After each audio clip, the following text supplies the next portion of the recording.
Aleluia. Nosso Jesus é lindo, né? Como Ele é tremendo. Começamos falando dele ontem de noite. Hoje de tarde continuamos falando dele, da expansão do reino. E hoje de noite não podia ser diferente. Continuamos falando de Jesus. Ele é o centro de todas as coisas. Aleluia. Queria compartilhar rapidamente contigo um testemunho, porque eu trouxe vários hoje de tarde, que trouxe de Porto Alegre para cá, né? Mas aconteceu algo muito precioso aqui, de ontem para hoje.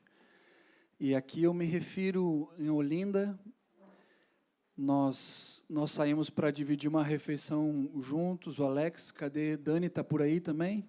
Em algum lugar, ou servindo, atendendo alguma necessidade.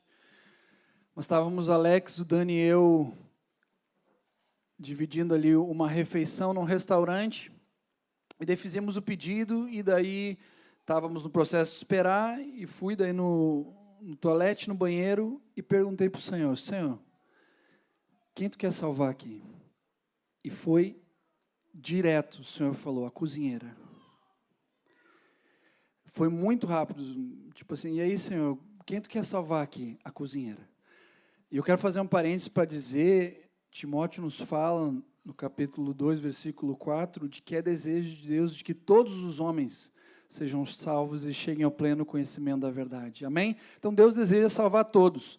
Mas ali, quando eu perguntei, tinha um propósito e um kairos, um tempo de Deus para aquela pessoa naquele lugar. Foi a pergunta, né? E daí voltamos lá para a mesa, nós estávamos sendo atendidos por um garçom, e papo vai, papo vem, e coisa. Alex convidou ele para participar das nossas ações de graças ali pelo alimento. Então, o homem participou junto com a gente da oração. E na finaleira eu perguntei para ele assim, quem está responsável pela cozinha? Daí ele falou, o chefe Juliano, acho que era algo assim, né? E daí tem mais alguém que está ajudando ele? Ele não falou bah, né? Eu que falo. Mas ele falou alguma outra coisa, né? Mas ele não lembrava, né, os nomes, e depois eu perguntei, tem uma mulher? Daí ele disse não. Deu bom, eu já tinha escrito um bilhete para ela, né, entregando a palavra que Deus tinha me dito, botando ali umas verdades também, e já estava com isso, deu bom, guardei o bilhete, mas Deus tinha falado. Então, quando Deus fala, eu quero te encorajar a ficar com o que Deus diz. Amém? Ainda que não seja instantâneo o cumprimento. Então, Deus tinha falado, é bom, guardei o papelzinho, fomos, né, para a casa onde eu estava, estou sendo hospedado, dormimos, e daí hoje veio a definição do almoço, né, onde é que a gente ia almoçar e coisa, e daí o irmão convidou para ir aonde? No mesmo restaurante. E daí, opa, vamos lá, né, eu já tinha a palavra, voltamos lá, né.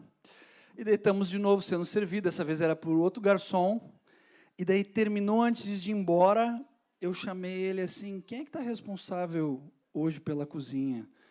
E daí ele disse, a chefe fulana. E daí ele disse o nome para mim, daí eu disse, tu poderia entregar um bilhete para ela? Ele disse, sim, posso. Tu poderia fazer isso agora? Sim, posso. Então entrega para ela e diz que é uma mensagem de Deus para ela. Isso foi hoje, de tarde, a gente teve essa experiência tão linda, eu estou te contando, porque o nosso Deus, Ele fala conosco. Ele está interessado em confirmar os sinais, Ele está interessado em nos respaldar no ID.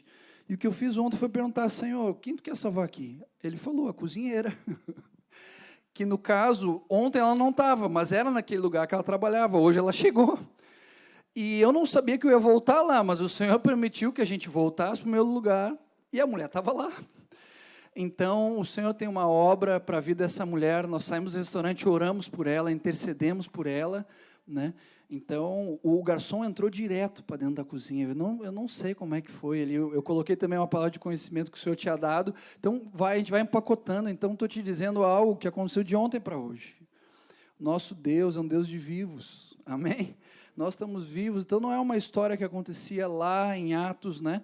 Ou algo para Porto Alegre, é algo para nós, para os nossos dias, para onde tu e eu estivermos andando, amém? O título dessa palavra que encerra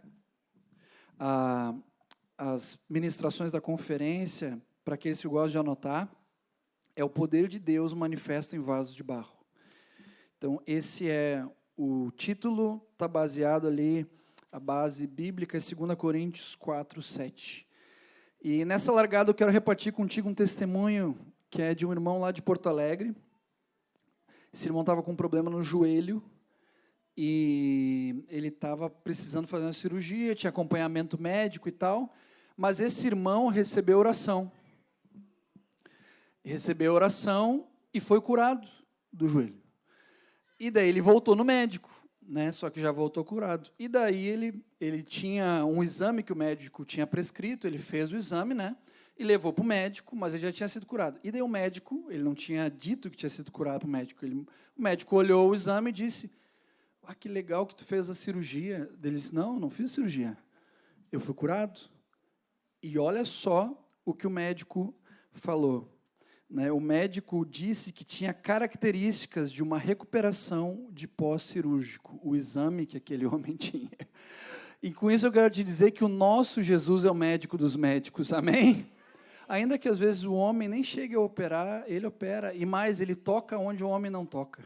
Ele cura a alma, ele toca o coração, é ele quem sonda mentes e corações. Então esse é o nosso Jesus, ele é totalmente poderoso, não há impossíveis para aquele que crê. Então, vamos estar focando sobre o poder de Deus manifesto nos vasos de barro que somos nós.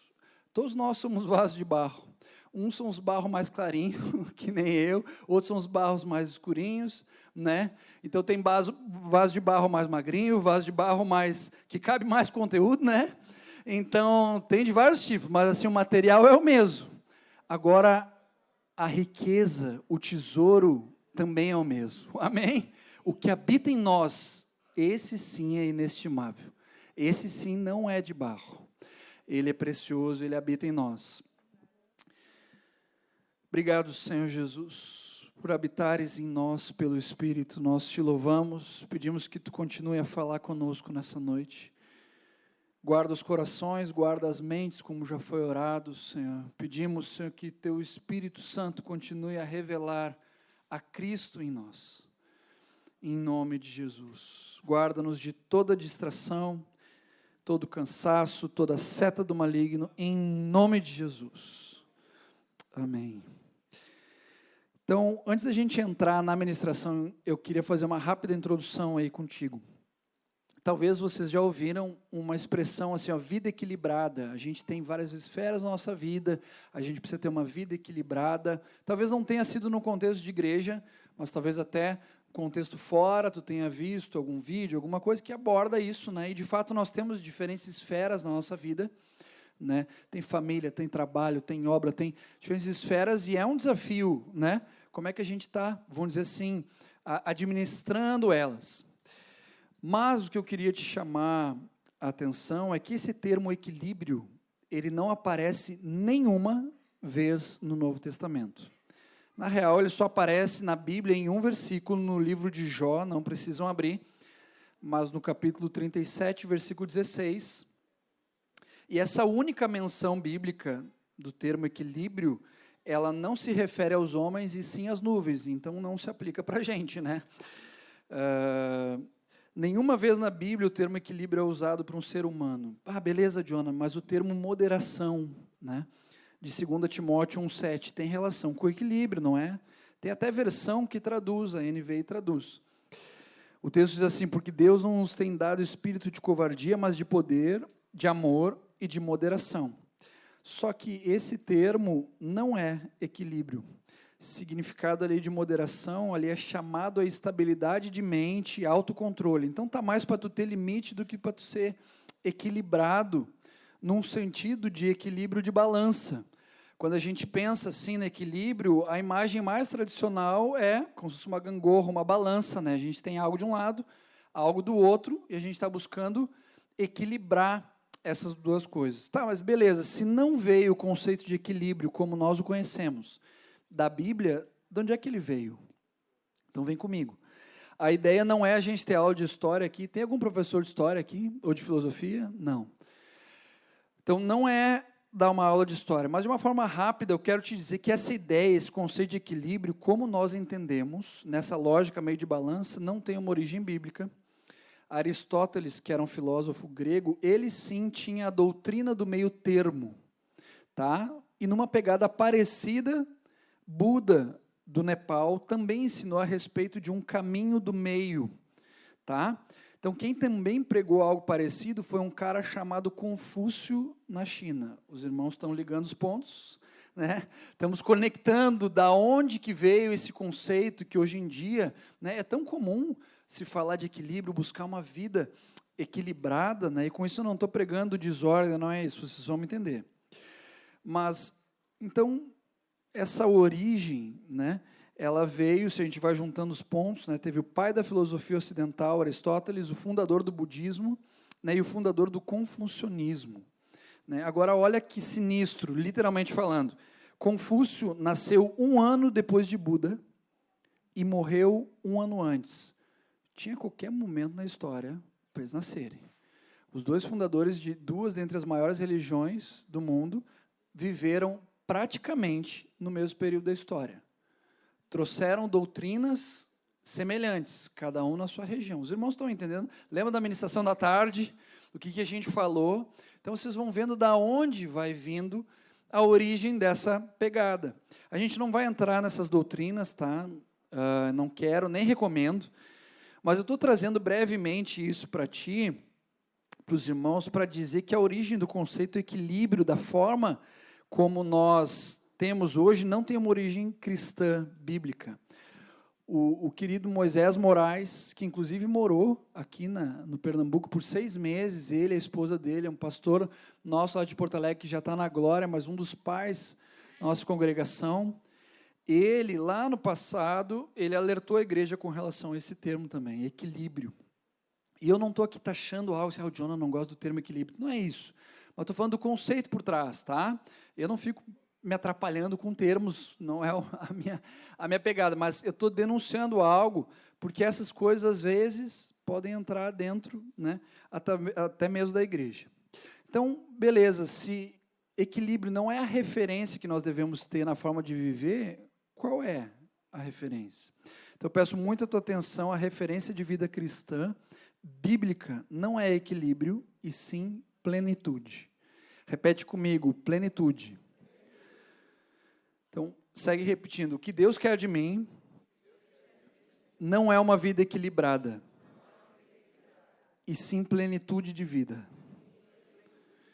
Amém. Jesus disse em João 10:10, eu vim para que tenham vida e a tenham em abundância. Salmos 16:11, a primeira parte, diz assim, na tua presença a plenitude de alegria. João 1:16 diz, porque todos nós temos recebido da sua plenitude. E daí o texto continua, e graça sobre graça. Esse temos recebido, desse termo aqui, ele não é um recebido que tu abre os braços e o negócio cai do céu para ti.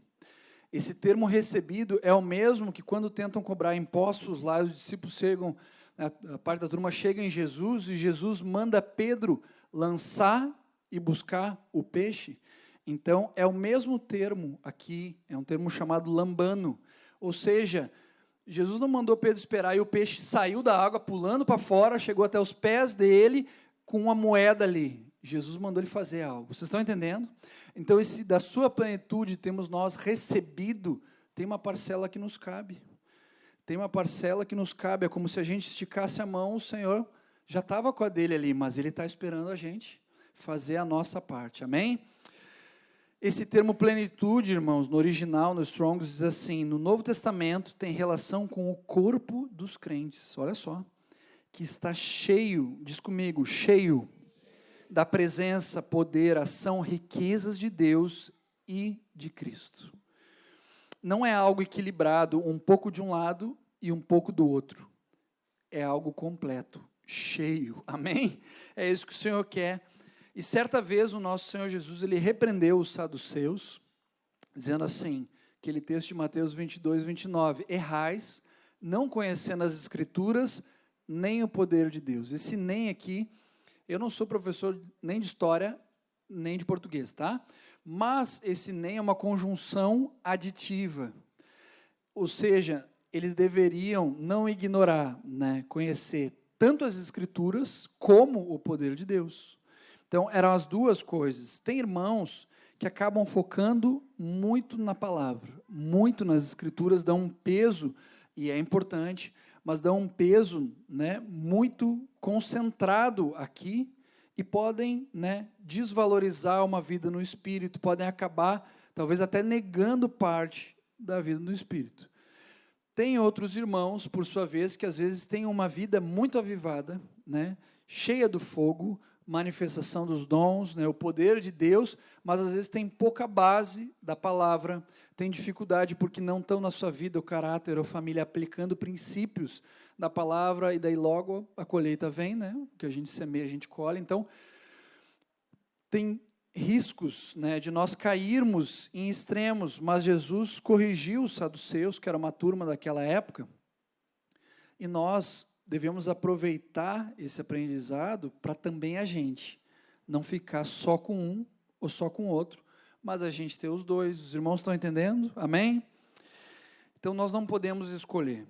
Não é equilíbrio, não é um pouco de um lado, um pouco do outro, é plenitude. Amém? Cheios da palavra e cheios do poder. E sobre isso que a gente vai estar falando nesses minutos, a palavra e o poder de Deus. E a gente começa falando sobre a palavra, que é o nosso primeiro tópico. A galera das anotações aí. Então, estamos falando agora sobre a palavra. Tem o alarme tocando, dessa vez não é o meu. Antes era, agora não. Então, vamos começar com a palavra, né? Irmãos, eu amo a palavra de Deus.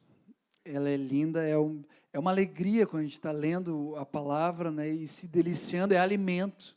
É mais do que isso, é banquete, né? A gente vai se alimentando. Eu vou contar um testemunho rapidamente que marca o início da minha história com a palavra, né? Quando eu era pequeno, né, a gente não tinha a Bíblia da garotada, a Bíblia, né, todas essas versões kids que hoje tem, então a gente tinha a Bíblia raiz, né, revista e atualizada, né? Era a versão que a gente tinha, assim, mais normal, né? Não tinha toda essa pegada kids. E quando eu tinha 9 anos, eu estava numa aulinha, não sei como é que chama aqui, mas quando separa as crianças, né? E era um retiro de Páscoa, e naquela aulinha tinha uma turma, assim, uma galera, assim, várias crianças, e eu estava mais ao fundo da sala, e quem estava na frente, conduzindo aquela parte, é um dos nossos pastores, o Thelmo Weber. Alguns aqui conhecem, um homem de Deus, santo, puro, preciosíssimo. E esse irmão estava falando lá na aulinha, e ele começou a citar o Salmo 119, ele pegou aquele versículo: de que maneira poderá o jovem guardar puro o seu caminho, observando segundo a tua palavra.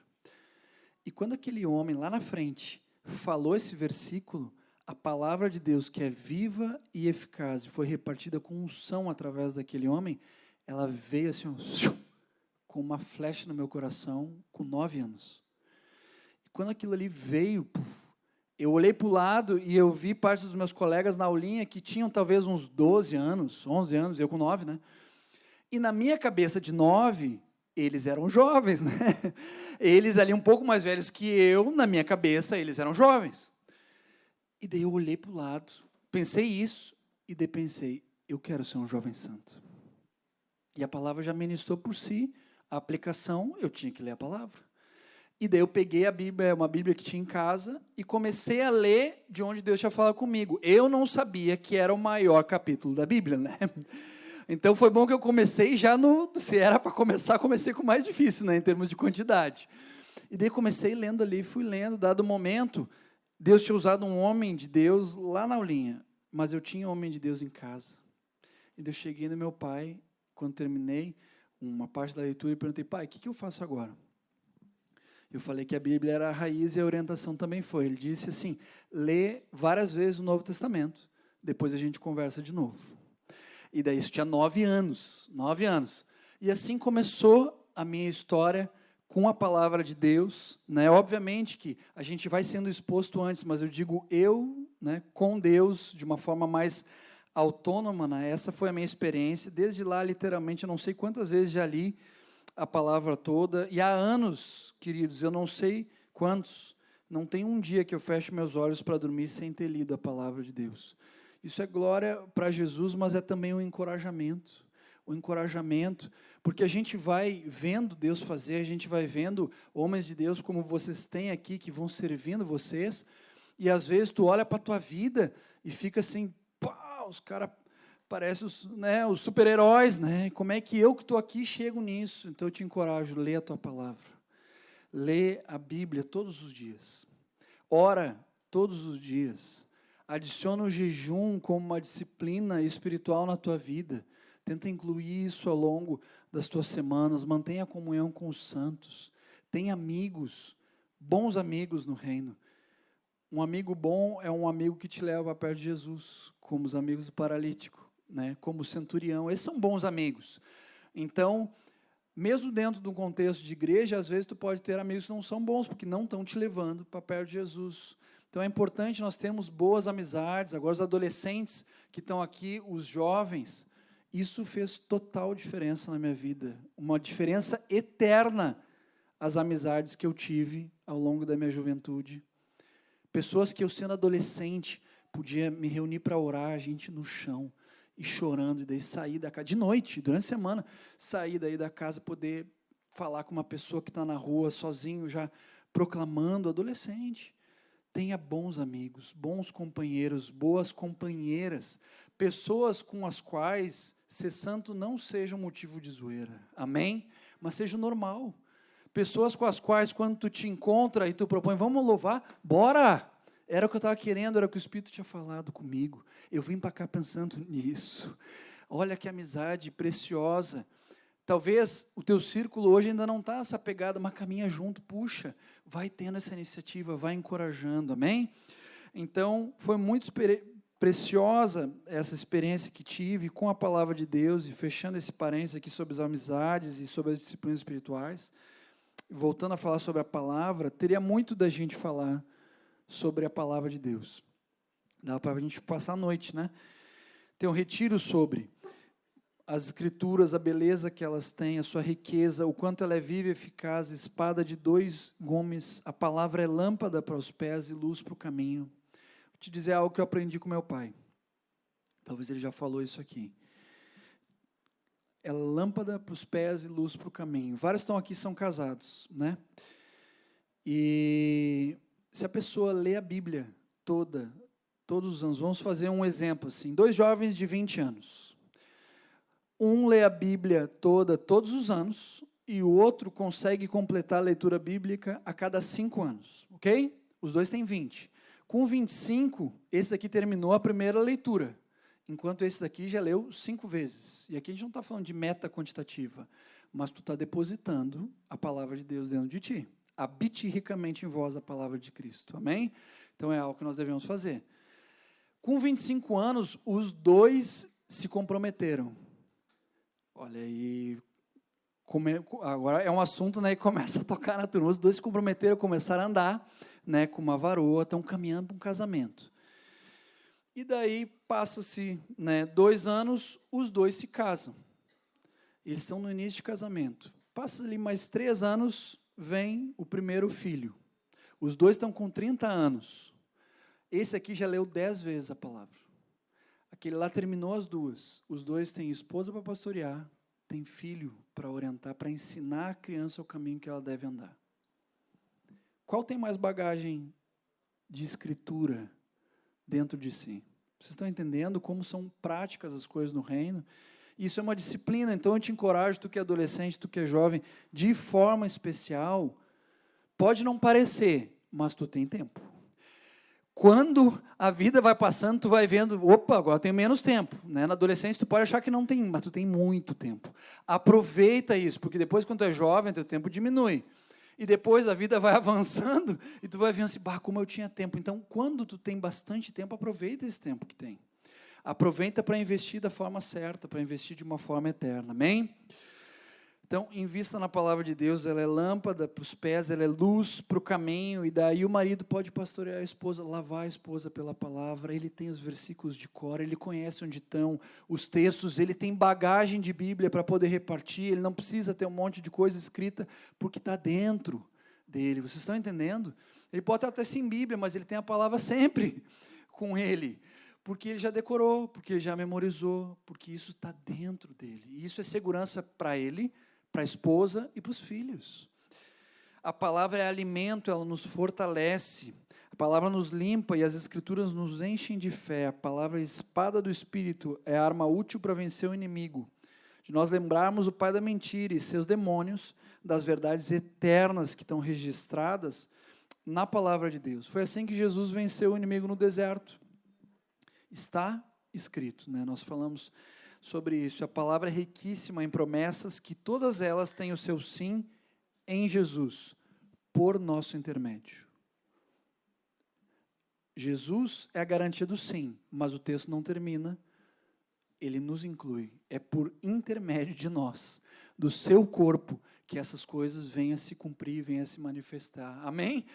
Vamos reinar em vida, estamos falando sobre isso ao longo do dia de hoje.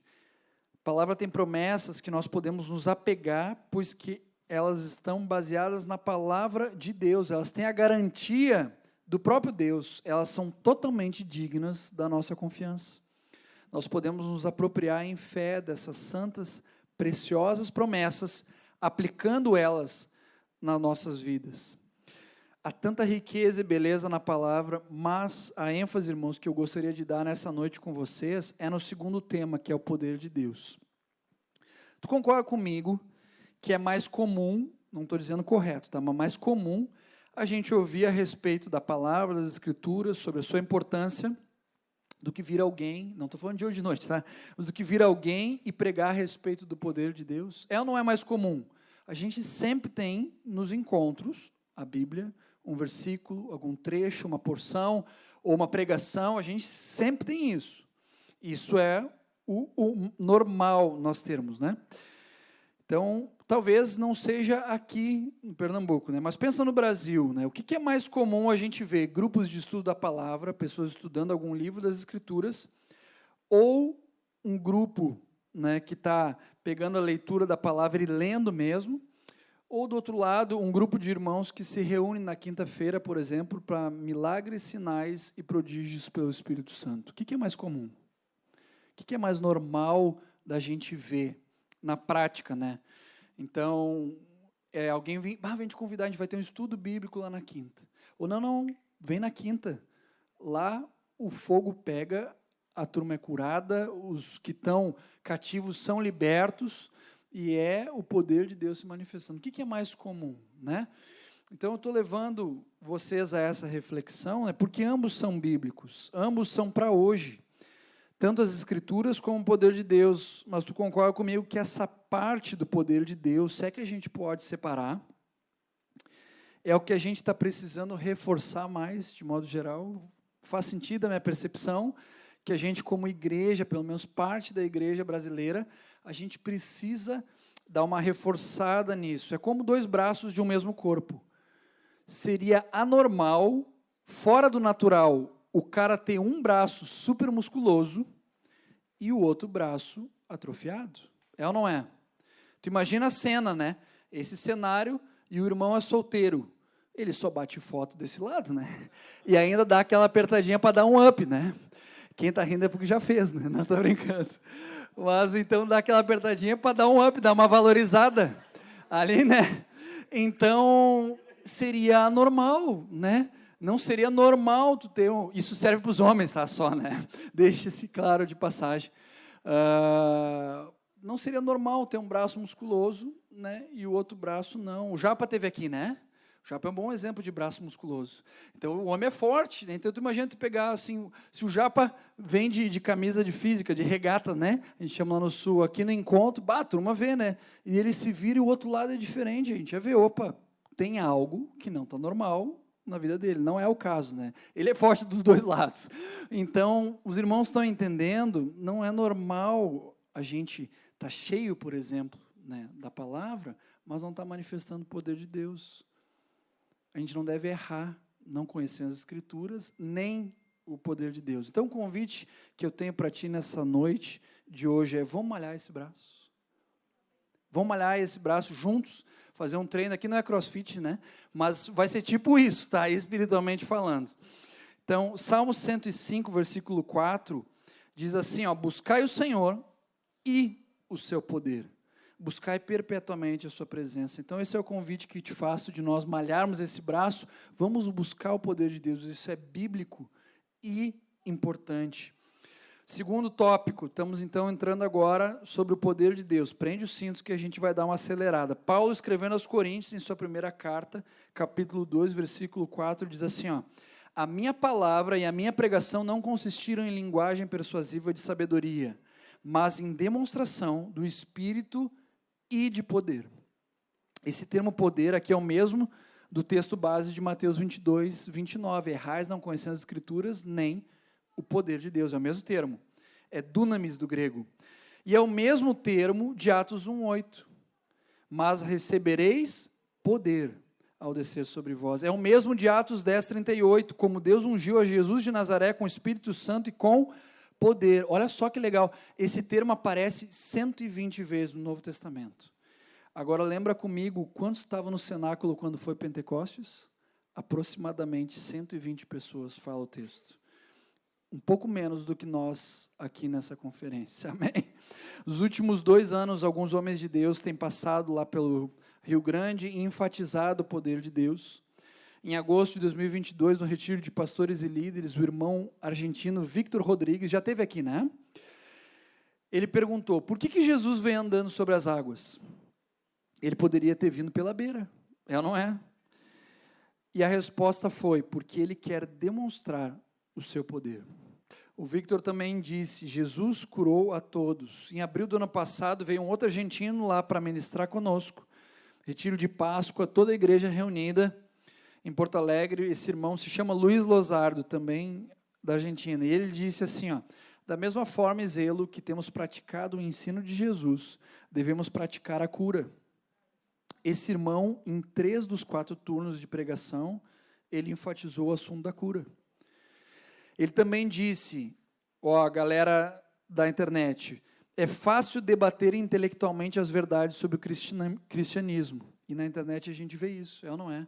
Na internet, assim, não é tu chuta uma árvore, né? Mas tu rola o feed e tem um monte de teólogo digital. Ali, né?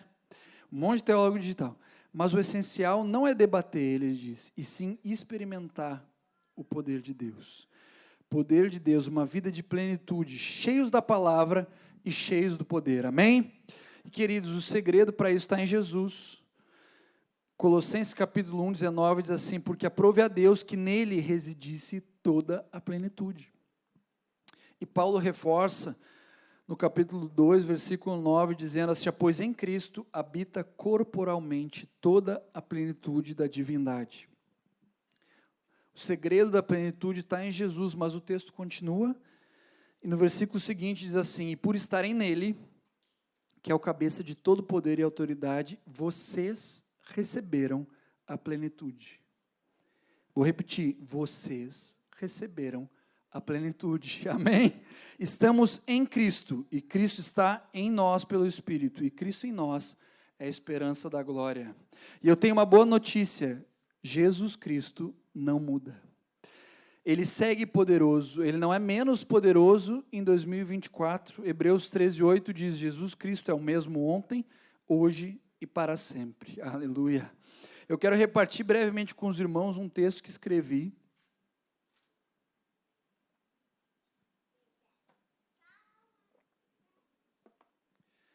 o texto diz assim, tem em meu coração uma carga que vou tentar te compartilhar nas próximas linhas. Como ponto de partida, vamos lembrar neste dia do precioso fato que o nosso Senhor Jesus venceu. Ele levou os nossos pecados, ele levou as nossas dores e enfermidades. Ele despojou os principados e potestades. Na cruz ele disse, está consumado. Mas a sua história de vitória continuou depois da cruz. Jesus ressuscitou. A morte não o pôde deter. O Pai o exaltou e lhe deu o nome que está acima de todo nome, Jesus. Nome pelo qual importa que os homens sejam salvos. Nome que cura as dores e enfermidades. Nome que é capaz de libertar cativos e oprimidos. Ele é o cabeça da igreja, nós somos o seu corpo. Representamos o Cristo vivo. Sua vida se manifestou em nós, sua vida deve se manifestar através de nós. Está à nossa disposição, meus irmãos, o poder que ressuscitou a Jesus dentre os mortos. Você consegue imaginar isso? Queridos, o poder de Deus transforma realidades. Ele é superior às leis naturais, ele está acima das limitações humanas. Aquele que venceu a morte certa vez disse: tudo é possível ao que crê. Com fé em Deus, nós também podemos viver acima das circunstâncias, podemos vê-las mudar, aleluia. Devido à vitória de Cristo, tu e eu também podemos ter uma vida de vitória. Não precisamos nem devemos viver debaixo daquilo que o nosso Senhor Jesus já venceu. Creia nas verdades da palavra de Deus e se lance em fé. Ele veio para que tivéssemos vida e vida em abundância. E isso, meus irmãos, não envolve apenas o nosso espírito que estava morto. Ele tem cura para o corpo, ele tem cura para a alma. O ministério de Jesus foi cheio de manifestações de poder. Os evangelhos trazem registro disso. A história da igreja também. Ele até os dias de hoje nos fornece preciosos exemplos do poder de Deus manifesto através de vasos de barro. E nós, meus amados irmãos, somos chamados a escrever as últimas linhas desta gloriosa história. Essas últimas linhas não serão de mera sobrevivência, não. Serão linhas de glória, escritas com fogo.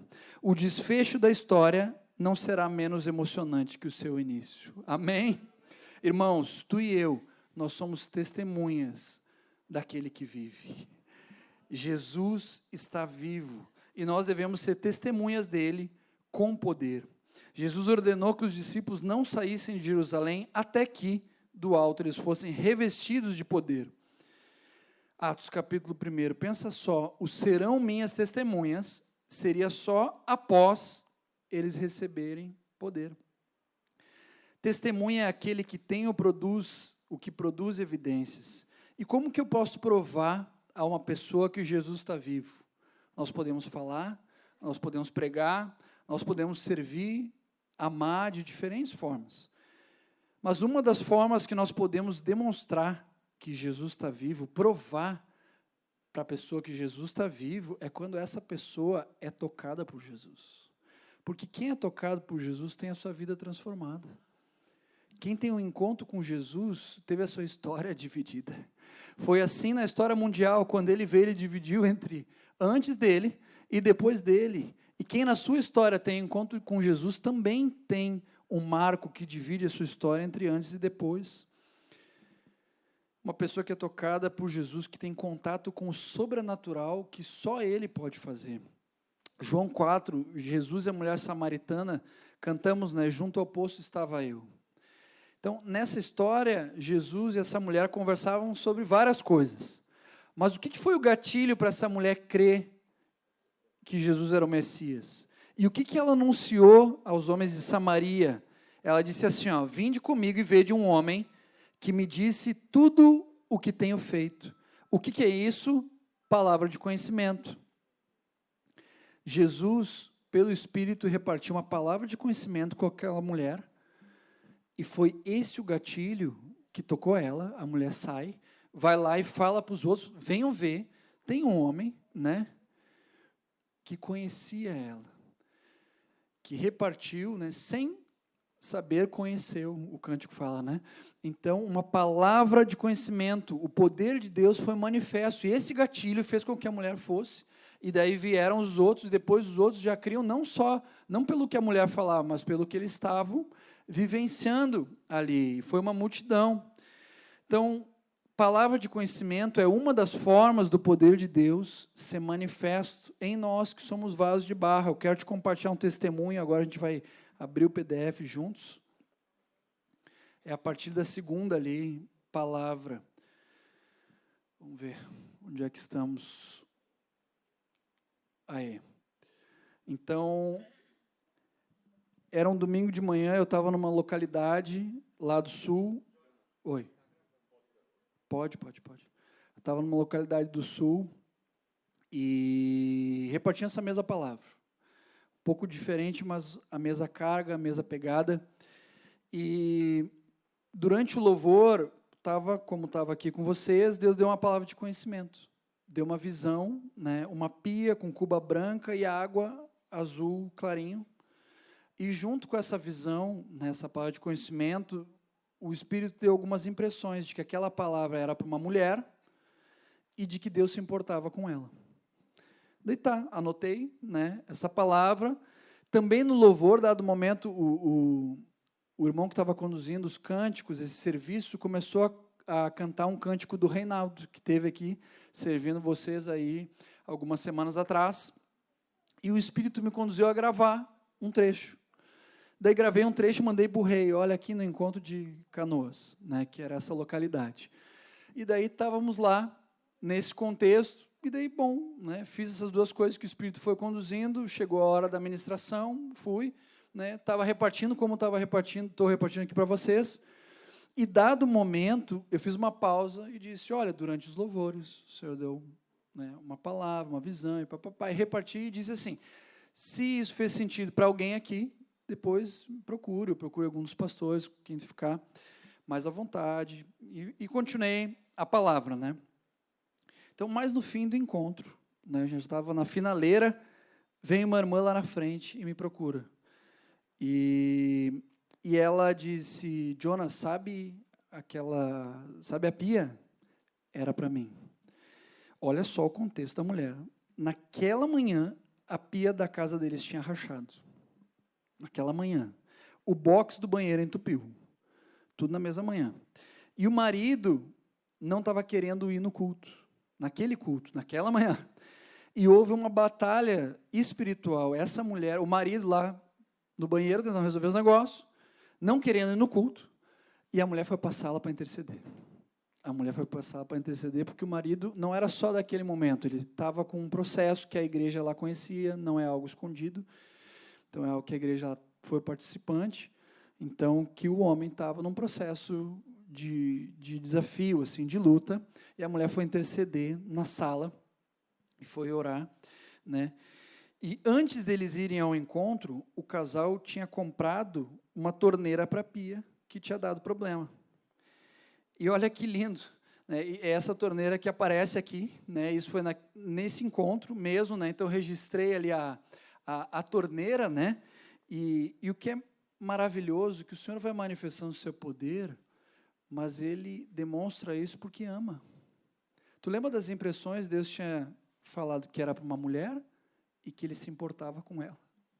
Quando essa mulher estava sozinha, intercedendo lá na sala e batalhando para que o marido fosse no encontro, e ele foi. E ele foi ministrado lá, no final ele procurou, oramos juntos, oramos o casal. Mas quando ela estava sozinha, aparentemente na sala, batalhando, intercedendo, o Senhor depois revelou, eu me importo contigo. Então, ele expressou essa palavra de conhecimento para expressar o seu amor. Ele se importa com ela, assim como ele se importa contigo, se importa comigo, estão entendendo? Os dons, eles são presentes de Deus e eles manifestam a serviço do seu amor. Então, a serviço do seu amor, eles vão demonstrando o amor de Deus de diferentes formas. Só que o testemunho continua. Na terça, isso era domingo, na terça, fui ter um tempo com meu pai, na verdade, a gente foi resolver um problema a gente tem um plano família, né, de telefone. E tinha dado um problema, e esse problema precisava ser presencial, lá a resolução, e fomos o pai e eu para o shopping para resolver essa situação.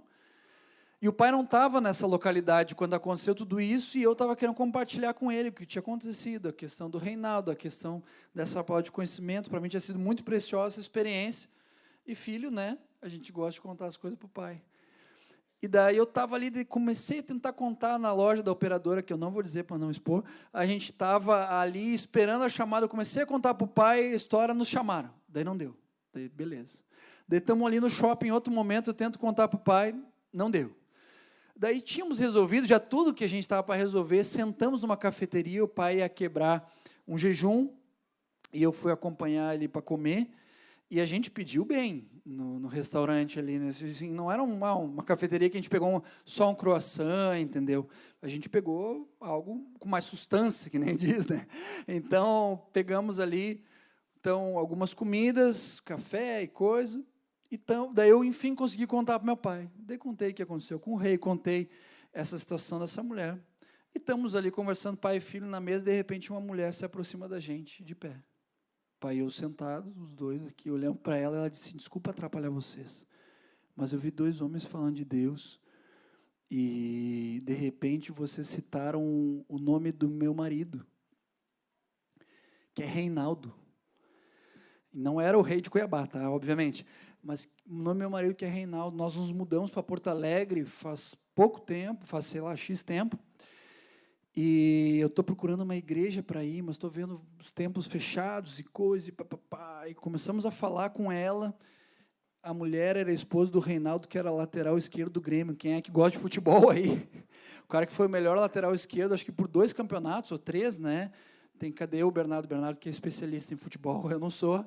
Mas, assim, era a esposa desse cara. Depois eu fui para o Google, era ela mesmo, entendeu? Eu bati o cara crachar a fotinho dela, né? Com quem ela era. E daí nós pudemos falar com ela. O pai pegou o contato, passou para minha mãe, que fez contato com ela, a mulher respondeu, enfim. O testemunho segue. Daí a mulher foi embora e o pai foi pagar a conta. A mulher tinha pago para a gente a conta. Chegou ali. Então, eu estou te compartilhando um testemunho, só um exemplo de como é a gente viver com Jesus. A melhor forma de tu viver a tua vida, de tu investir os teus dias, é viver cheio do Espírito Santo, guiado por Ele para a glória de Jesus. Amém? Não tem melhor coisa. Eu tenho 37 anos, então sou mais velho do que a maioria aqui e mais novo do que muitos também aqui. Mas a melhor coisa que a gente tem é viver com Jesus. Viver com Ele dessa forma, meus irmãos. Daí a gente não vive somente, é uma aventura. Tu viu o que era uma palavra de conhecimento, que foi indo, que daí trabalhou um casal, que daí a gente vai para o shopping, a gente compartilha, que daí toca a mulher. Não era para eu ter falado na loja da operadora, nem antes quando eu tentei, era para ser naquela cafeteria, porque ali tinha alguém que eu vi, Reinaldo, que era para ter tido gravado um trecho, porque aquela mulher precisava.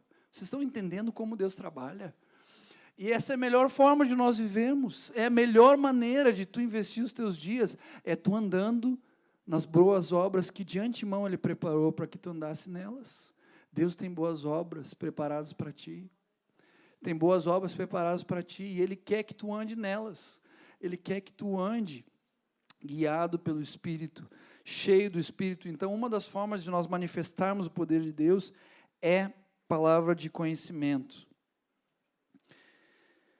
Não tem vida melhor do que essa, irmãos. Uma outra forma de manifestar o poder de Deus é através da cura.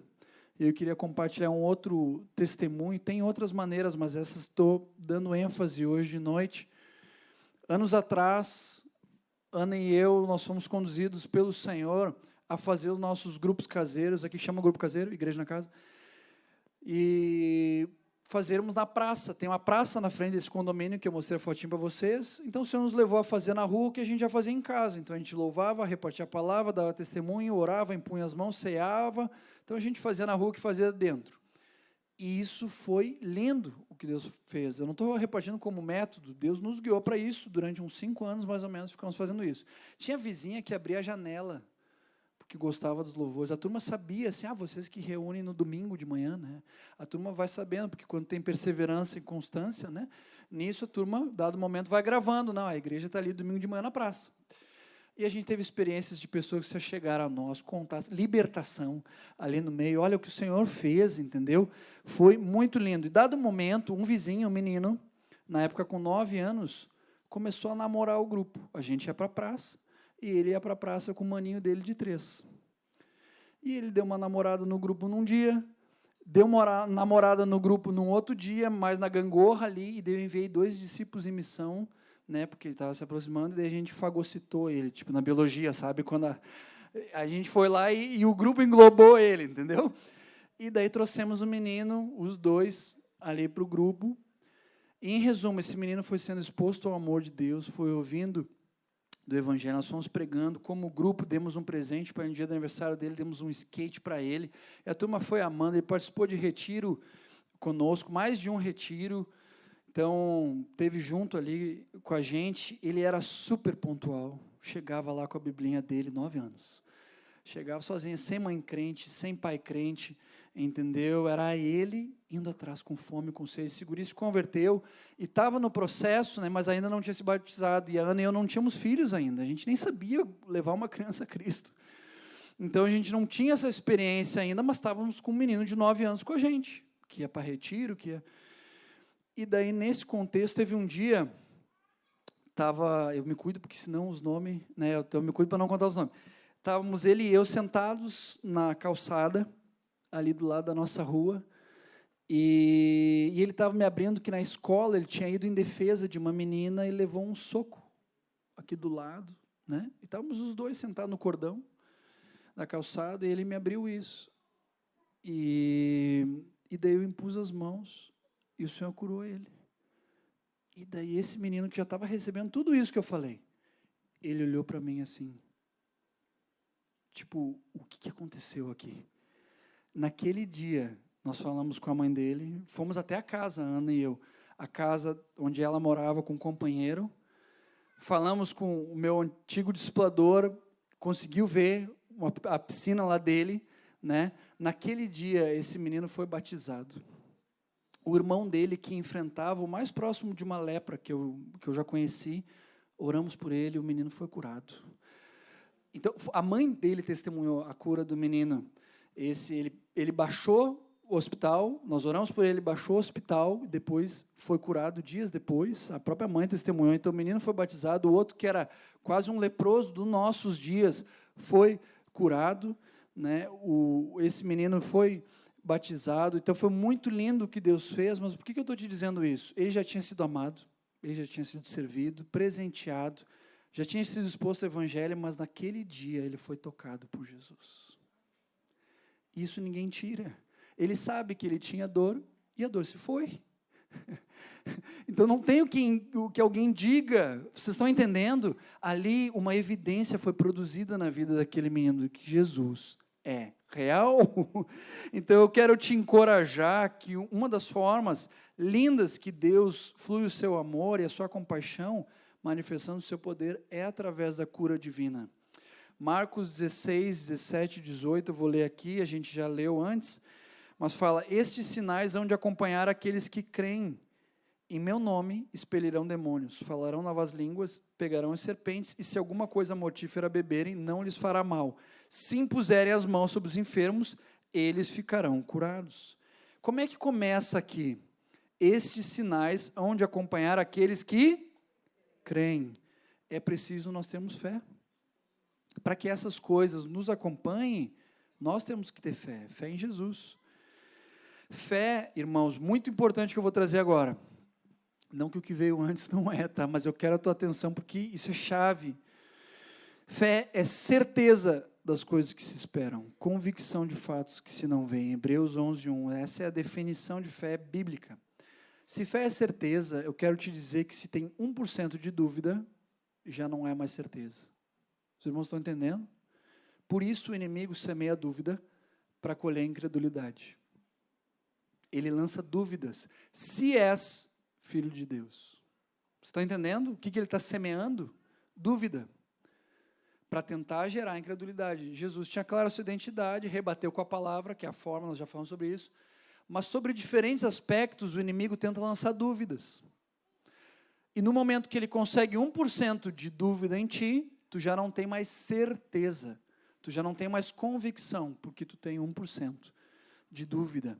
Então, nós precisamos tirar algumas possíveis dúvidas. Fé é confiança em Deus e na sua palavra. E a fé ela é como um músculo. Ele precisa ser exercitado, nós termos perseverança. Vou te dar um exemplo prático. Jonah, eu impus as mãos, orei e não rolou. A pessoa não foi curada naquele momento. O que eu quero te encorajar? Continua. Continua orando. Persevera. O que o Senhor nos falou é para impormos as mãos sobre os enfermos e eles serão curados. A nossa parte é obedecer, a parte do milagre é com Deus, a gente segue fazendo o que Deus nos mandou, amém? A palavra não mudou, Jesus não mudou, continua, meu irmão, amém? Continua, minha irmã. Quem no primeiro dia de academia, se a fé é como músculo, quem no primeiro dia de academia bota 150 quilos no supino? Ninguém. Naquele que tu deita e levanta aqui para exercitar o peito, ninguém. Como é que a gente começa na academia? Guris, sem vergonha agora, a gente começa com a barra. É ou não é? Lá no início, alguns estão mais avançados, né?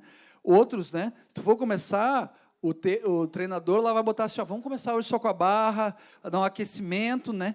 E nesse momento, o varão que é solteiro, ele fica na expectativa de que aquela preciosa não entre na academia, né? No momento que ele está só com a barra, né? O peso só os inteligentes vêm, né? Então, assim, no momento que ele está nos humildes começos, né? A gente não deve desprezar os humildes começos. Brinquei ali do peso, né? Inteligentes vêm, mas, obviamente, ele não falaria isso. Mas a gente começa com a barra. A gente começa de uma forma humilde e vai se exercitando e vai botando mais 5 de cada lado, 10 de cada lado. Quando viu, está levando já um peso, levantando mais considerável. Se a varoa chegar para treinar naquele dia, ele já está num momento não tão vergonhoso, né? Vamos dizer assim, ele já está mais exercitado. Então, estou fazendo uma analogia para dizer que se a fé é como um músculo, a gente precisa ir se exercitando, treinando. Tem irmão que orou por cura centenas de vezes. Centenas de vezes. E não estava vendo ali um resultado. Até que um dia no súper, a cadeirante levantou. Vocês estão entendendo? Teve o dia que ele conseguiu botar os 150 quilos de supino, mas ele começou se exercitando e foi indo e foi perseverando até que esse dia chegou. Irmãos, é muito importante, alguns aqui já estão se exercitando nisso, em fé, se lançar em fé, impor as mãos para que as pessoas sejam curadas, se exercitando isso dentro de casa, na rua, fora. E eu quero te dizer, para tu que já está te exercitando, se porventura a tua experiência não esteja sendo a experiência que tu queria, ideal, assim, em termos de performance, né? Eu estou orando para um monte de gente, né? Jonah, não está sendo como eu estava esperando. Eu quero te encorajar, não rebaixe tua fé, aquilo que tu acreditas, ao nível da tua performance. Exemplo, orei e não foi curado. Daí pode vir um pensamento, foi porque o Senhor não quis. Daí eu te pergunto, foi o Senhor que te disse isso? Ele te disse que não queria curar aquela pessoa? Então, cuidado, irmãos, para não rebaixar a tua fé, aquilo que tu crê, ao nível da tua performance. Os irmãos estão entendendo?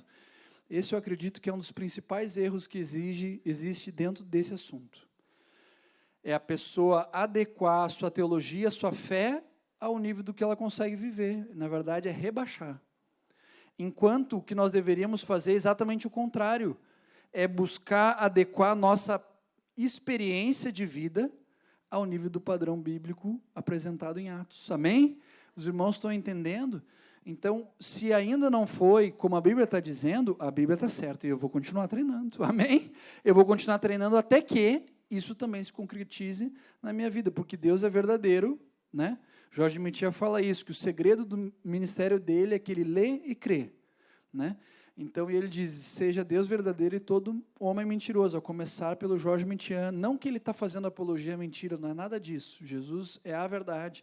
Mas o que ele está dizendo, se a palavra de Deus diz uma coisa, e eu vejo, sinto, penso outra, a verdade é a palavra de Deus. Amém? E nós precisamos nos agarrar nela, ainda que as circunstâncias, sentimentos, digam o contrário. E isso é fé, é certeza do que se espera, convicção de fatos que não se veem, não está falando de sentidos, no sentido da gente ver, a gente não anda pelo que vemos, nós andamos pela fé, é isso que fala a palavra de Deus. Então cuidado para não rebaixar a tua forma de crer e não limitar a Deus pela tua experiência, ou talvez até por coisas que foram decepções tuas na caminhada. Então, muito cuidado nisso. A nossa experiência, ela é nossa, é limitada. A palavra de Deus é dele. Amém? É totalmente digna de depositarmos toda a nossa fé e confiança sobre ela. Um testemunho que vem lá da Indonésia, o Edléo, que contou anos atrás um retiro de pastores, eu não estava lá, mas ele contou que estava rolando um grupo caseiro, uma célula, né? E, dado momento, entrou um homem que não tinha os dedos. Não tinha os dedos. E daí tinha um grupo de jovens que estavam cheios de fé e começaram a orar em línguas por esse homem. Esse homem era de uma outra religião. Começaram a orar em línguas por esse homem e oraram 5, 10, 15 minutos em línguas. E deu o Edléo falou para a pastorada assim, nesse momento eu dou graças a Deus por não estar naquele retiro, mas ele disse assim, ó, todos vocês teriam desistido. Ele falou. Mas aqueles jovens não desistiram. E eles continuaram orando em línguas. Até que, de repente, fez assim, ó. E começou. Daí tu imagina o que foi aquele culto. Os irmãos tudo aleluiado, né? Então tu imagina o que foi aquilo. O homem se converteu, porque não é possível isso para o nosso Deus. Amém? Esse não é o único relato, né, de membro crescendo. O Senhor, é Ele que cria, é Ele que faz, Ele é poderoso para todas as coisas. Não há limites para o nosso Deus. Amém? Ele é Deus. É Deus. Ele pode fazer todas as coisas. Não há impossíveis para Ele. Então, irmãos, estamos aqui buscando encorajar vocês, né? E eu quero te dizer, o Subirá, ele postou o ano passado, junho de 2023, um vídeo chamado assim, ó, Lute pela Fé, encorajando que a mesma fé que foi dada aos santos desde a primeira geração de crentes, é a fé que deve ser preservada ao longo das gerações. Ele mencionou o evangelho ali em Atos, vivido com poder, com intervenções sobrenaturais. Subirá disse, eu não posso admitir um evangelho que no nosso tempo, no século XXI, se torna um evangelho meramente racional, uma fé meramente intelectual. Ele disse também, a fé produz resultados sobrenaturais. E continuou, muitas vezes eu vejo pessoas, talvez tu já tenha visto na internet também, tentando justificar a ausência do sobrenatural em nome da fé. Quando justamente a fé deveria nos levar a viver as expressões e as manifestações sobrenatural. Então, um outro testemunho da Indonésia que meu pai trouxe o ano passado. O ano passado, ele e o Ismael, presbítero em Porto Alegre, foram para a Indonésia. Tiveram lá com o grupo do Ediléu. E duas coisas marcaram muito meu pai. E uma delas foi porque eles têm um trabalho com pessoas que têm depressão e esquizofrenia. De uma forma diferenciada, eles têm um trabalho com pessoas que têm essas duas dificuldades, que enfrentam isso. E daí, dessas pessoas que estão enfrentando essa luta, a igreja coloca elas num tratamento, vai tratando. Como é que é o tratamento que a igreja faz? Eu vou dizer que tivesse um grupo aqui de pessoas que têm ou depressão, ou esquizofrenia, ou talvez ambos, e a igreja vai tratando como coração e com jejum. Aqueles que desse grupo se dispõem a continuar, acho que é uns 60%. Nem todo mundo continua no tratamento. Mas daqueles que continuam, 100% são curados. 100% são curados. Os irmãos estão entendendo? Jesus é o mesmo ontem, hoje e para sempre. Ele não cura só o corpo, ele cura também a alma, a mente. A palavra, os evangelhos nos falam disso. Eu estou falando de Indonésia 2023. Precisa ter perseverança. Nem sempre é instantâneo, os irmãos estão entendendo? Muitas vezes é. E é uma alegria e um gozo quando é, né? Na hora, a igreja já celebra. E às vezes é um processo. Às vezes a cura é um processo. Mas o Senhor faz e Ele é poderoso. Queridos, Deus é glorificado na solução, não no problema. Deus é glorificado na cura, não na doença. Se tu quiser ver mais a respeito disso, capítulo 9 de João fala a história de um cego de nascença que foi curado. Em todos os evangelhos, não há relato de alguém que veio até Jesus buscando a cura e saiu sem ela. Ninguém nos evangelhos chegou até Jesus querendo ser curado e Jesus disse, não, tu não, tu tem isso porque meu pai quer te ensinar algo. Jesus nunca disse isso. As palavras de Jesus nunca foram essas para quem queria a cura. Todos aqueles que se achegaram a Jesus querendo a cura, saíram curados. Todos que se achegaram a Jesus querendo a cura, foram por Ele curados. Ninguém ouviu um espera aí, ou para ti não, ou há um propósito nisso. Jesus nunca falou isso, e Ele é o modelo que nós somos chamados a imitar. Amém? Então, eu só estou repetindo aqui o que as Escrituras falam. Lucas 6,19 diz assim, e todos da multidão procuravam tocá-lo, porque dele saía poder, e curava todos. Se Jesus só fazia a vontade do Pai, e ele só fazia a vontade do Pai, acompanha comigo o raciocínio. João 6,38 diz, porque eu desci do céu, não para fazer a minha vontade, sim a vontade daquele que me enviou. Então, se Jesus só fazia a vontade do Pai, e todos que foram até Jesus foram curados, então eu te pergunto, qual era a vontade do Pai Celeste para todas aquelas pessoas que foram até Jesus querendo a cura? Serem curados. Os irmãos estão entendendo? É lógico, a gente está vendo aqui as Escrituras. Jesus veio para cumprir a vontade do Pai, Ele só fez isso. Todos que chegaram até Ele querendo ser curados, foram curados. Qual que era a vontade do Pai para aquelas pessoas? A cura. Deus quer curar. Há no coração de Deus, Deus é Pai. Alguns aqui são pais, nenhum pai aqui deseja o mal para os seus filhos. Nenhum pai aqui deseja que um filho padeça e sofra com enfermidades. Às vezes o pai, ou a mãe, o coração vai dizer, se pudesse assumir aquilo para que o filho não padecesse, para que o filho não sofresse. Esse é um coração de pai. E se nós que somos maus sabemos dar boas dádivas aos nossos filhos, quanto mais o pai. Tu acha que aquele que é bom, que é perfeito, vai ter prazer nisso? Deus é bom, Deus é pai, e é um pai que dele vem todas as boas dádivas, todo o dom perfeito, como nos fala Tiago, capítulo 1. Tem o trecho de um livro que eu peguei emprestado com o meu pai, terreno, né? Que eu quero ler um trecho aqui com vocês. Diz assim: as afirmações mais notáveis nas Escrituras sobre o nosso Pai Celestial são as referentes ao seu amor, à sua misericórdia e à sua compaixão. Não existe outro fato que inspire tanta fé como esse. Ao mostrar sua compaixão para com aqueles que precisavam de cura, Jesus revelou o coração compassivo de Deus para com as pessoas. As multidões buscavam nele a cura. Vemos o quanto Satanás tem se esforçado para esconder esse fato glorioso das pessoas. Ele tem propagado a afirmação ilógica e sem fundamento bíblico de que a época dos milagres já passou e quase conseguiu fazer com que a compaixão divina passasse desapercebida pelos homens.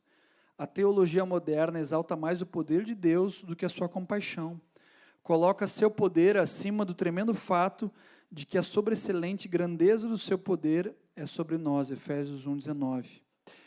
A Bíblia, porém, reverte essa ideia, exaltando a disposição divina de usar tal poder acima do poder em si.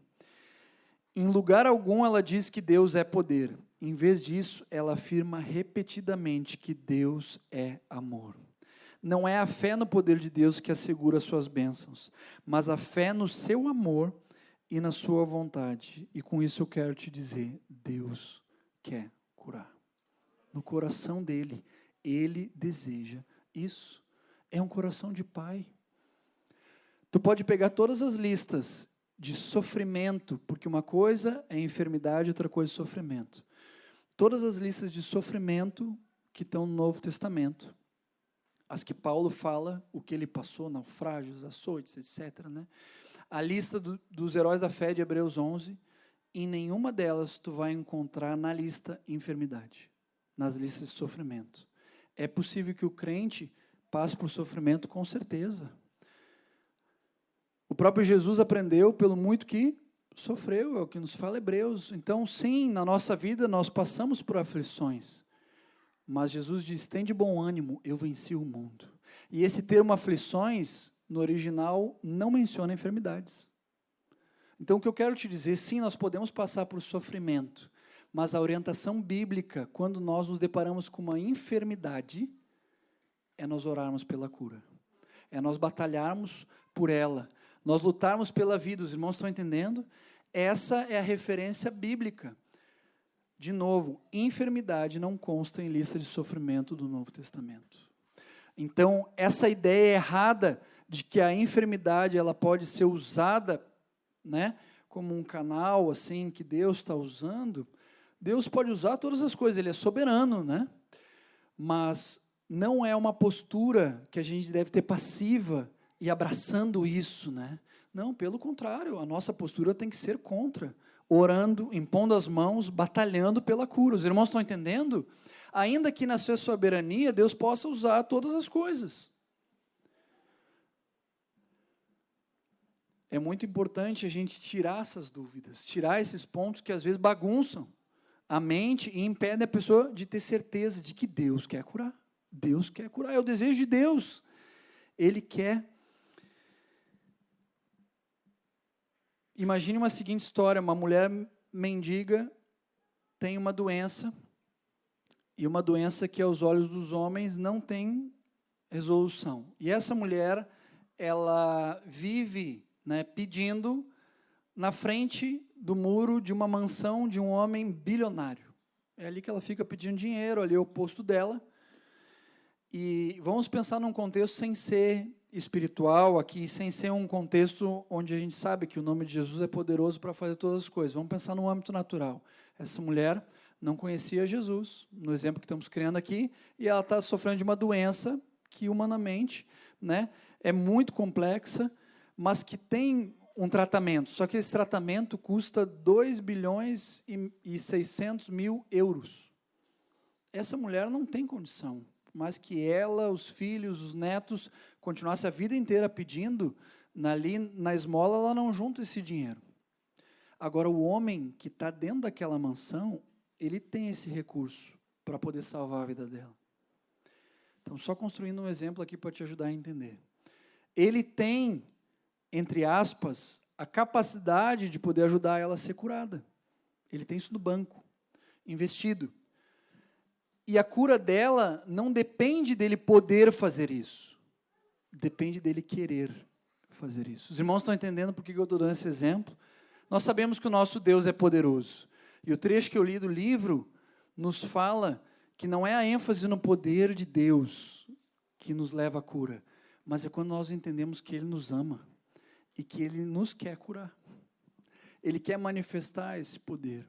Obviamente, na sua soberania, o Senhor sabe de todas as coisas e, ao mesmo tempo, o Senhor, aquilo que Ele estabelece, Ele cumpre. Então, o salário do pecado é a morte. Então, é natural que, tirando aqueles que foram arrebatados, né, que a gente tem o registro bíblico, o natural, em algum momento, a vida acabar. E isso cumpre a palavra de Deus. Mas até esse dia chegar, a nossa batalha é pela vida. Amém? A nossa batalha é pela vida e nós temos um Deus que quer trazer cura, né? A própria palavra fala ali que a vida vai chegando em muito aos 80, né? E ali é fadiga e enfado, né? Mas não está falando de dores. A palavra fala que certamente Ele toma sobre si as nossas enfermidades, as nossas dores. Nós precisamos crer na palavra de Deus e termos uma vida que considera mais o que Deus e a sua palavra diz do que o âmbito natural. Óbvio que o nosso homem exterior, ele se corrompe, né? A idade vai chegando, mas como tu lida com isso? Tu vai aceitando o natural ou tu escolhe declarar o sobrenatural? Amém? E buscar viver. O Senhor, Ele é soberano e Ele é totalmente poderoso. Tem quem venha a partir com idade avançada sem enfermidade. O Senhor é poderoso. Isso é uma regra? Não, não é. Eliseu, ele ficou enfermo da enfermidade de que haveria de morrer. Né? Então, houve um contexto ali, aquela enfermidade ia encerrar a vida daquele homem. Agora, tu vê Ezequias, ele pede por mais, pede para que o Senhor cure, o Senhor dá mais 15 anos para o homem. Está entendendo? Agora, e se ele não clamasse? E se ele aceitasse? Os irmãos estão entendendo? Nós precisamos reinar em vida, meus irmãos. E com isso, nós temos na retaguarda um Deus que quer curar. Ele é soberano, Ele sabe todas as coisas, a gente não. E tem coisas que a gente não entende. E nesse momento eu quero te encorajar, não abraça a dúvida, abraça a certeza. Abraça a palavra de Deus. Fica com o que é certo, claro e eterno, a palavra de Deus. Amém? 2 testemunhos aqui sobre fé. Nós temos que viver por fé, confiando em Deus, na sua palavra. 2 jovens de Porto Alegre tinham se mudado para um apartamento. E elas já estavam morando no apartamento, mas o apartamento não estava com luz ligada, a companhia elétrica ainda não tinha ligado. E elas foram para um grupo caseiro lá em casa, 24 de maio, foi o dia. E uma delas compartilhou, olha, a gente está, né, não tinha nem luz nem lâmpada ainda no apartamento. A gente está lá, está sem luz e coisa, temos um protocolo da companhia elétrica que diz até dia 30, mas o nosso protocolo é a fé. E ela trouxe isso com um pedido de oração. Quarta-feira de noite, 24 de maio, nós oramos. Quinta de manhã, ela manda mensagem, a luz ligou. O protocolo era para dia 30, né? E daí, na manhã seguinte, a luz ligou, ela mandou mensagem, eu perguntei se podia compartilhar, compartilhamos no grupo, né? E foi muito lindo, porque como elas descobriram que tinha luz e não tinha lâmpada, né? Uma delas queria dar uma carga no celular, mas ela pensou assim, mas a gente não tem luz, né? Mas o Espírito levou ela, né? Mexeu com ela a dar esse passo de fé. E a mulher pegou o carregador, botou para carregar e começou a carregar. E assim elas descobriram que estavam com luz. Então foi lindo o testemunho, e esse testemunho foi se espalhando, chegou, né, até um outro setor, uma outra região, onde tinha um irmão que trabalhava na companhia elétrica, ou um parente dele trabalhava na companhia elétrica, e foi verificar o caso delas, no sistema, né? E foi verificar o caso delas, e lá constava a data de 30 de maio, e constava que elas estavam sem luz. Mas o nosso Deus é luz, amém? E nele não há treva alguma. A palavra de Deus diz assim, disse Deus, haja luz, e houve luz pela palavra. Todas as coisas foram feitas por intermédio dele, nós conhecemos o texto, e sem ele, nada do que foi feito se fez. A vida estava nele, e a vida era a luz dos homens. A luz resplandece nas trevas, e as trevas não prevaleceram contra ela. Amém? Nosso Deus é luz, só que o testemunho não termina aí. Esse testemunho foi muito precioso, né? E daí passou alguns dias, nós tivemos em Porto Alegre um ciclone, vocês têm que orar por Porto Alegre, por favor. O negócio assim, ciclone ano passado, enchente esse ano. E tivemos um ciclone e daí faltou luz, o negócio foi feio mesmo, caiu árvore, ventania, o negócio assim foi, o nosso prédio balançava, entendeu? E, bem, nunca tinha visto isso lá, no tempo que nós morávamos ali naquele prédio. E daí faltou luz, perto de 11 da noite, e passamos a madrugada praticamente toda, né, a maior parte sem luz. Outro dia acordei sem luz, fui trabalhar sem luz, tinha uma reunião fora, né, num escritório, num cliente. Voltei para casa, daí já era início da tarde, nós já estávamos há umas 14 horas já nesse contexto, né, a maior parte do tempo sem luz. E daí eu estou no notebook ali de frente, na minha casa já, né, indo trabalhar, e daí eu quis dar uma carga no meu celular. Mas eu lembrei, estamos sem luz. Mas daí eu lembrei do testemunho. Eu lembrei do testemunho, e daí eu peguei o carregador, botei na tomada. Irmãos, em torno de 14 horas. Eu não tinha... Sabe quando tu precisa dar aquele ajustezinho antes dele, né, do carregadorzinho entrar? Eu estava fazendo isso. Deu os barulhos, plim, plim, das coisas ligando, micro-ondas, as coisas ligando na cozinha, que é do lado do meu escritório, a luz voltou e ficou, meus irmãos. Então, eu estou te repartindo, são testemunhos do andar por fé. As irmãs andaram por fé, viram um milagre. Eu fui encorajado por elas, fui lembrado, fui cheio de fé, dei o passo de fé, vi o milagre. Os irmãos estão entendendo como é que é a dinâmica do sobrenatural de Deus? Então, sem fé, é impossível nós agradarmos a Deus. O poder de Deus, ele se manifesta, ele muda o lugar, ele muda o ambiente, ele mostra aos homens e ao mundo espiritual que ali é chegado o reino de Deus, amém?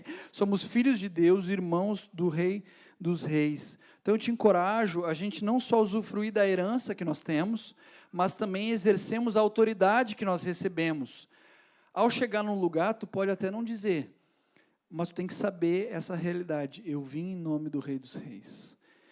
O reino de Deus é chegado aqui, amém? Nós somos aqueles que representam o Rei, enviados por Ele. E com Deus e pela fé nós podemos viver acima das circunstâncias, como Pedro que andou nas águas, nós já falamos sobre isso. E para não repetir, eu queria só enfatizar uma parte. A gente conhece a história que Pedro foi até Jesus, quando ele tira os olhos de Jesus, ele atenta para as circunstâncias, né, ele começa a naufragar, imediatamente o Senhor é socorro bem presente, com a sua compaixão, reergue Pedro à altura da experiência que ele queria que Pedro tivesse. Jesus chamou, vem, e Pedro começou a desfrutar o sobrenatural e a fazer o que o mestre estava fazendo. Esse era o desejo de Deus para Pedro. E Pedro estava vivendo. Quando Pedro falha, Jesus reergue ele à altura que ele queria que Pedro continuasse. E do que eu quero te chamar a atenção, muitas vezes a gente pode colocar a ênfase nessa fraquejada que Pedro dá e afunda. Mas eu quero te levar a pensar que quando Jesus ergue de novo Pedro, eles não voltaram nadando para o barco. Agora tu imagina os 11 que ficaram no barco, vendo a cena, não agora um, mas 2 homens, andando sobre as águas. Aquele que estava com eles no barco, agora estava vivendo o sobrenatural. Eu não sei qual que é a tua escolha, mas eu não quero ficar no barco. Eu não quero ficar entre os 11 que escolheram ficar no barco, mas que a nossa resposta possa ser: Senhor, se és tu, manda-me ir ter contigo. E quando Ele manda, quando Ele fala, quando Ele nos direciona, quando Ele nos guia, Ele encontra em nós homens e mulheres, jovens e adolescentes, idosas, crianças que dão resposta e que quando dão resposta vivem o sobrenatural de Deus. Aleluia. Esse viver em fé também se aplica nas questões relacionadas à saúde, dores, enfermidades, doenças.